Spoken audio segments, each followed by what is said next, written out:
At the very least, you can say that you got straight into the game as soon as the cutscene was over. Skyrim replaces the pre-rendered cutscene with a cart ride. This is to create a potentially unbroken first-person perspective for the entire game, except there are moments that force you into third person, so why bother with avoiding the cutscene?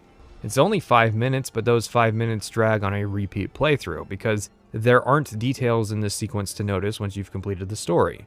Morrowind made us a released prisoner, Oblivion gave us a life sentence, and Skyrim has finally decided to open with an execution. I mean, it's got nothing on Fallout New Vegas. New Vegas starts with a 5-minute cutscene that establishes the entire conflict of the game visually while also having the balls to put a round through the player character's head at the end. These days, that's fairly normal, but I do find it weird that for a few years, games were obsessed with pretending like they are going to kill the player character, while simultaneously becoming easier than ever.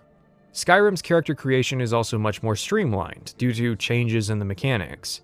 You create your character model, and that's it. There's never a class creation screen. The game only alludes to the differences between races, and those differences are mostly inconsequential. The only occasion where it matters is if you're trying to do a very specific build, such as playing Khajiit for hand-to-hand or Orc for werewolves.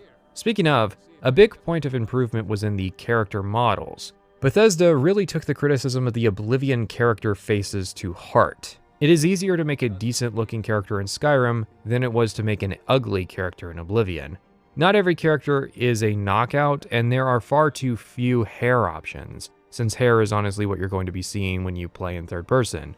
Most of the actual story of the introduction is better suited to discussing later. One thing I find disappointing is that the game does not trust you to walk to the execution block.